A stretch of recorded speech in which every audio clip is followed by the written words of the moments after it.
பின்னாடி எந்த இமேஜும் இல்லாத பேகேஜும் இல்லாமல் ஒரு ஆள் இருந்தால் நல்லாயிருக்கும். இப்போ மேயர்மன் பண்ணும்போது நான் நினச்சது இதுக்கு முன்னாடி இவர் ஆக்ஷன் ஹீரோ, இவர் காமெடி படம் பண்ணியிருக்காரு, அந்த மாதிரி ஒருத்தர் இல்லாமல் ஒருத்தர் இருந்தால் நல்லாயிருக்குன்னு தோணுச்சு. எனக்கு வைபவ் இவங்க சொல்லும் போது அவர் 5 ஃப்ரெண்ட்ஸ் இருந்தாங்க, நல்லா 5வது ஃப்ரெண்டாக இருப்பார், அந்த மாதிரி தான் படங்கள் பண்ணியிருக்காருன்னும் போது அவரை தான் பிரதானமாக வச்சு அப்படி இமேஜுக்குள்ளே இல்லாமல் இருந்தார்.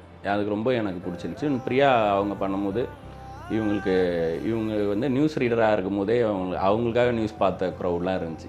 ஸோ அவங்க ஸ்க்ரீனுக்குள்ளே வரும்போது அது அவங்கள எப்படி ரசித்து பார்த்தாங்களோ அதே ரசிப்பு என்ன பொண்டான்ற மாதிரி மதுவையும் பார்ப்பாங்கன்ற நம்பிக்கை இருந்துச்சு.